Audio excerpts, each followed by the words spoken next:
మెదక్ జిల్లా మాసైపేట మండలం పలు గ్రామాల్లో నర్సాపూర్ ఎమ్మెల్యే సునీత లక్ష్మారెడ్డి టీఆర్ఎస్ మెదక్ లోక్సభ అభ్యర్థి వెంకటరామరెడ్డి తరపున ఇంటింటి ప్రచారం నిర్వహించారు. మాసైపేట మండల కేంద్రంలోని సాయిబాబా గుడి అమ్మవారి దేవాలయాలలో ప్రత్యేక పూజలు నిర్వహించారు. ఈ సందర్భంగా ఆమె మాట్లాడుతూ పనిచేసే వారెవరో పనిచేయని వారెవరో గుర్తు తిరిగి ఓటేయాలని ఆమె ఓటర్లను కోరారు. మోసపూరిత హామీలతోని కాంగ్రెస్ ప్రభుత్వం గద్దెనెక్కిందని ఆమె అన్నారు. తెలంగాణ అభివృద్ధి కేసీఆర్ తోనే సాధ్యమన్నారు. కేసీఆర్ హయాంలోనే వ్యవసాయానికి కాళేశ్వరం జలాలు, మల్లన్న సాగర్ జలాలు అందించారని, మిషన్ భగీరథ వంటి పథకాలతో ఇంటింటికి నల్లాలు ఫిట్ చేసి నీళ్లు అందించారని, కేసీఆర్ చెప్పిన పథకాలే కాకుండా చెప్పనివి ఎన్నో పథకాలు మీకు అందించారని, ఇప్పుడు కూడా కేసీఆర్ బయటకు వచ్చాకే అన్ని పథకాలు కాంగ్రెస్ అమలు చేస్తున్నారని ఆమె అన్నారు. ప్రభుత్వంతోని కొట్లాడి ప్రతి పథకాన్ని మీకు అమలు చేస్తామని ఆమె హామీ ఇచ్చారు. గొప్ప మనసున దాతృత్వ గుణమున్న వెంకటరామరెడ్డికి ఓటు వేటి టీఆర్ఎస్ అభ్యర్థిగా లోక్ సభకు పంపాలని ఆమె కోరారు. ఈ కార్యక్రమంలో ఎమ్మెల్యే వాకిడి సునీత లక్ష్మారెడ్డి, పార్టీ అధ్యక్షుడు మసూదన్ రెడ్డి, మాజీ sarpanch Nagaraj, Shivampet MPP Kalluri Harikrishna, Gannavaram gas Srinivas Reddy, social media Gannavaram Srinivas Reddy, జిల్లా గ్రంథాలయ చైర్మన్ చంద్రగౌడ్, మాజీ ఎంపీటీసీ అశోక్ గౌడ్, మాజీ మార్కెట్ చైర్మన్ కోదండ కృష్ణగౌడ్, నర్సాపూర్ మున్సిపాలిటీ చైర్మన్ అశోక్ గౌడ్, కొంతంపల్లి మాజీ సర్పంచ్ శ్రీనివాస్ గౌడ్, చర్లపల్లి సర్పంచులు, ఫోరం అధ్యక్షుడు అశోక్ రెడ్డి, కౌడిపల్లి ఆత్మ కమిటీ చైర్మన్ ప్రతాప్ రెడ్డి, జిల్లా కోఆపరేటివ్ అధ్యక్షుడు మన్సూర్, జిల్లా మార్కెట్ కమిటీ డైరెక్టర్ బాలేష్.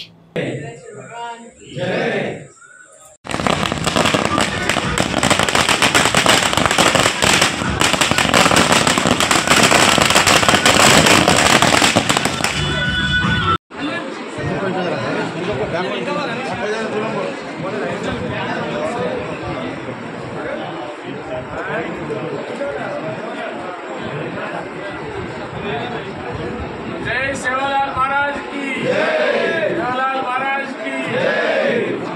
రానంతపూర్కి ఈరోజు గౌరవనీయులు మన శాసనసభ్యులు వాకిటి సునీత లక్ష్మారెడ్డి గారు శ్రీమతి రావడం జరిగింది. చాలా సంతోషం. పెద్ద ఎత్తున కార్యకర్తలు, నాయకులు అందరూ ఈ తాండాకు రావడం జరిగింది. ఎందుకంటే మీలో మనోధైర్యాన్ని నింపాలని చెప్పేసి కేసీఆర్ గారు చేసిన అభివృద్ధి పనులు మీ అందరి కళ్ళ ముందు ఉన్నాయి.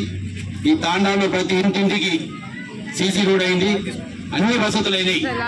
తాండాలలో ఎలాంటి ఇబ్బంది లేకుండా చేయడం జరిగింది గౌరవ మన మాజీ ముఖ్యమంత్రి కేసీఆర్ గారి పాలనలో.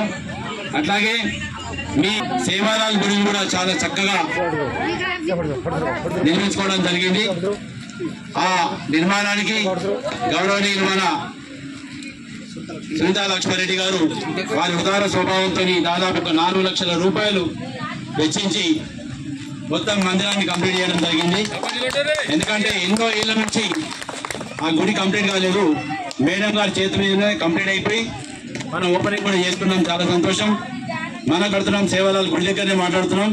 కనుక ఏమి ఎవరు చెప్పినా ప్రలోభాలకు గుడితే ఇది కాకుండా, ఎవరు డబ్బులు ఇచ్చినా మంది ఇచ్చినా దీని కాకుండా మనం పార్లమెంట్ అభ్యర్థి ఏంటంటే మెదక్ జిల్లా కలెక్టర్ ఉండే ఇంత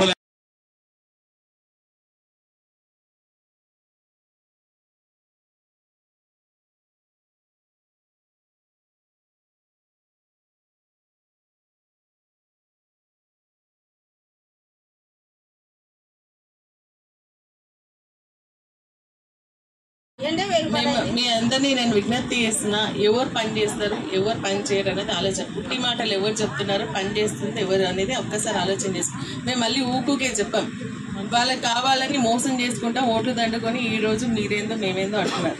కానీ కేసీఆర్ సార్ ఏంటంటే చెప్పిన మాట చెప్పినట్టు చెప్పని ఎన్నో చేసి మనకు సహాయం చేసి, ఇప్పుడు కూడా మళ్ళీ ఆయన బయటికి వస్తేనే మనకు నీళ్ళు వస్తున్నాయి కాళేశ్వరం నుంచి. మళ్ళీ అదేవిధంగా ఇప్పుడు ఆయన బయటికి వస్తేనే మనకు సాగునీరు వస్తుంది, తాగునీరు వస్తుంది. మిషన్ దగ్గర నీళ్ళన్నీ కూడా బంద్ చేసిండు. కానీ మళ్ళీ ఆయన బయటికి వచ్చేసి ఎందుకు వస్తలేవు అని చెప్పేసి అడుగుతారు. కరెంట్ ఎందుకు 24 గంటలు ఇస్తలేరు అన్నందుకు వాళ్ళు ఏమని చెప్తుంది తెలుసా? టీఆర్ఎస్ పార్టీలో మీటింగ్ పెట్టుకుంటే ఆడ కరెంటు సప్లై లేకుండా ఆగిపోకుండా చూడండి అనే పరిస్థితి వస్తుంది. వాళ్ళు అంటే అంత ఘోరంగా ఉన్నారు వాళ్ళ పరిస్థితి.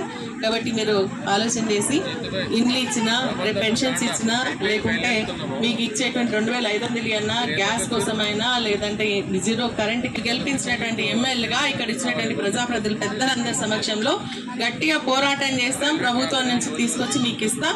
మరి లేకపోతే వాళ్ళు ఏమైనా ఇవ్వకపోతే మీ ఒకటి ఇప్పించే ప్రయత్నం చేస్తాం. మంచివాడు వెంకటరామరెడ్డి. ఇప్పుడు ఒక ఆయనకు యాక్సిడెంట్ అయ్యింది. యాక్సిడెంట్ అయితే 100 బతుకులు పైసలు ఉన్నాయి, 4 రూపాయలు దానం చేసి ఊకోవచ్చు కదా. అట్లా చేయలేను. ఆయనకు బతుకుతే నేను మెట్లకి వచ్చి గుండు కొట్టించుకుంటాను. మొన్న తిరుపతికి పోయి ఎవరన్నా ఇట్లా చేస్తారా? ఇంకొకరు ఏదో తల్లిదండ్రులు, ఆయన కలెక్టర్ కాబట్టి ఎవరు మా తల్లి తండ్రి ఇద్దరు చనిపోయి మా పరిస్థితి ఘోరంగా ఉంది. మరి మేము చదువుకుంటున్నాం, మాకు చదువుకు పైసలు లేవు అంటే ఎవరికి దాన్ని చేస్తారు. తన సొంత పైసలు ఖర్చు పెట్టుకొని వాళ్ళిద్దరిని కూడా డాక్టర్లు చేసిండు, వాళ్ళిద్దరికి పెళ్లిళ్ళు చేసిండు. ఇప్పటికి వాళ్ళ ఆలన మంచి మనసున్నాడు, సేవ చేయన దృక్పథం ఉన్నటువంటి ఆయనని మనం గెలిపించుకుంటే మనకు లాభం జరుగుతుంది. ఇప్పుడు కూడా ఏమంటున్నాడు, వాళ్ళకి 500 బోనస్ ఇప్పుడు ఇచ్చేటట్టు చేయమందాం. ఆ రోజు గ్యారంటీలు అన్ని ఇంటింటికి తిరిగి ఇచ్చిండ్రు కదా, దాంట్లో 500 కూడా ఉంది కదా బోనస్. దానికోసం ఇప్పుడు గట్టిగా అడగాలి. వడ్లకు అయిన తర్వాత ఖచ్చితంగా ఒక ఎకరాకు 500 రూపాయలు బోనస్ ఇస్తానంటే 2000 క్వింటాల్కి, సరే క్వింటాల్కి 2200 రూపాయలు ఉండే అప్పుడు. ఇప్పుడు దానికి ఇంకా 500 వేస్తే 2750 రూపాయలు రావాలి. మనకి తెలుస్తుంది మీకోసం